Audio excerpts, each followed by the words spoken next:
Well, Happy New Year from the Cerebella. My name is Jennifer. This is my podcast where we talk about all things highly sensitive, dealing with addiction, autism, uh, highly sensitive persons. Oh, what else? Mood disorders, schizophrenia, personality disorders, and we just love everyone as they are. And so grateful to be here and just to share a quick post and just bring in this new year that is just full of mysteries and love and the opportunities to be the best and highest version of ourselves. I'm thankful for 2026. Have had so many growth opportunities in 2025 to really take the time to grow and to evaluate and to be honest and to be ruthless and to be mean and to just recognize all parts that are just not the way God intended and God wired me. And so just finally coming into a place of where he is calling me to rid myself really of an identity that no longer serves me. He's calling me to be his, which I'm so thankful for. And being able to travel this year and just to be with my kiddos and just be full of love. It's such a great opportunity. I was reflecting today. I had the benefit of being able to do a lot of breath work and some sound bowls over the holiday, over the New Year's, and just realizing everybody has to kind of find their own way and what fills them and what relieves them of any anxiety and depression and stinking thinking. And for me, a lot of it is not only my spirituality, but also the breath and the body work and embodiment, because we know that the majority of our emotions are stored and repressed. And when they are not expressed, when they're not allowed to get out, they wreak havoc in our bodies. And I've been the witness of that, both with myself and with clients and with people just in my life in general. And I'm thankful for the opportunity to, in some ways, be awakened and have been led by, coaches and the experience and the willingness to let my body go to places that are uncomfortable, really uncomfortable at times. And if you have never done breath work before, it can be so simple. But as I do it more and more, there's a greater understanding of why it's so important. For some of us more than others. And I'll just say, highly sensitive people, are highly sensitive for a reason. The way that they take in external stimuli throughout the day is overwhelming. And some of us that are highly sensitive that really don't know how to care for ourselves as highly sensitive people can really do a disservice to ourselves and what we absorb each and every day from the environment, from people, from lights, from stimulation, from driving to just anything that takes place throughout the day. And it's so important. It's kind of like brushing your teeth. The classic example that we do it all day long, 2 or 3 times a day to be able to tune into our bodies to regulate ourselves. One of the things that highly sensitive people have a vulnerability to is the inability to emotionally regulate. And there are several reasons for that, which I'll get into in a different episodes, but the ability to, sometimes you have one extreme or the others, and there's different varieties of highly sensitive people. It's always on a spectrum, just like anything else. Some people that are highly sensitive repress and they hold in, and a false sense of them comes out. And some people are other highly emotions where there's no filter, and they're emotional at everything that comes in, and there's a balance between that.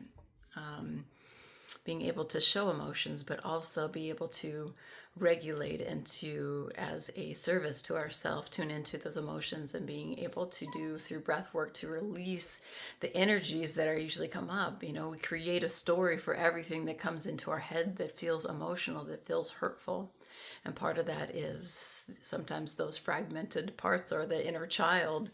Some of us have more than others that we've been able to process and work through, but just being able to tune into those.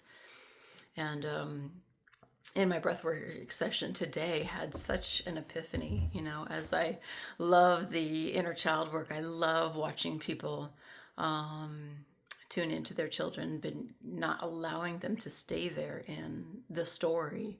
And I'll be guilty of saying, at times I have been an emotionally available parent. I've been an unemotionally available partner. I've been emotionally unavailable friend. And part of that comes that I know now that there's really no parent that shows up, because I had never learned how to be a parent to myself and to those parts that were looking to me to emotionally regulate them.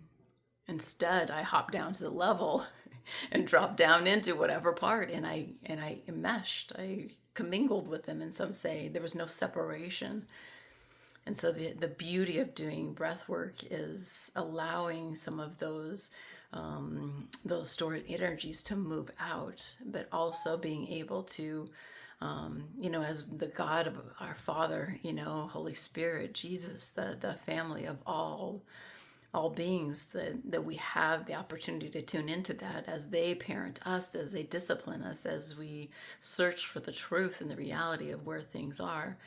That as we are parented from a higher space, higher power, higher spirit, something greater than us, that it gives us the confidence to be able to regulate those parts of us that are no longer necessary, that are no longer in charge, and the integration process to be able to be fully whole. And when that happens, when you are fully able to integrate, when you are fully able to allow every single energy to go to love and compassion for those that you interact with, the beauty of that is so amazing.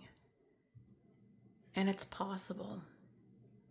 We have so many distractions in this world, so many things that we strive after. And I know for myself, just being able to make God my be all, end all, when you're satisfied there, when you're satisfied with that love, and you're able to love yourself, then the greater you are to love those around us, because you're just full. And one of the things that came up in the breathwork again was, sometimes you have to empty the vessel, completely empty it, in order to be filled back up. And there is a thing, Sam Becken, one of my favorite people, talks about the empty core. Sometimes when we have those that have struggled with personality disorders or trauma or highly sensitive, that started to disassociate at a very young age, when they dissociated, when they fragmented, that sense of identity, the stages of development sometimes get missed. It's fascinating. It's why I do the work I do, just to bring awareness that is exactly what happens when they're busy or they're not in a part of themselves, which we know for sure that they disassociate when the pain in their body gets so great that their body can't handle it and shuts down, and there is another protective part that comes up. When that happens on a regular basis in a child, when that is supposed to be the part that is supposed to be the period where they are moving through the stages of development, the separation and individuation, their identity and role, all of those things, when they're in a traumatic state where the stability of the personality is not there, there's no consistency. But there's hope. There is hope. As we develop and as we research, we know that, through love, God's grace, through helping people to teach them to emotionally regulate, to teach them all about themselves, to be able to have the confidence um, to love and be free, giving themselves permission to be healed. And maybe they learn those stages at a later stage of life. How beautiful it is to be a part of that. I hope that this year that you have set some goals, some opportunities for you to look back in 2025 and just acknowledge the things that you are the most proud of. You know, not that you regret, not that were hard. What are you proud of? There is something. We all hope for a better year. We all hope for 2026 to be the amazing, the transformational journey that you want it to be. I just pray that you take some time to meditate and connect whatever spirituality that fills you up, whatever that is for you, that you meditate and you connect to that part to be able to release the attachments, the distractions, and anything else that really tells you anything more important than your spirituality. So I wish you a blessed year. We'll check in a little bit, and have a great week.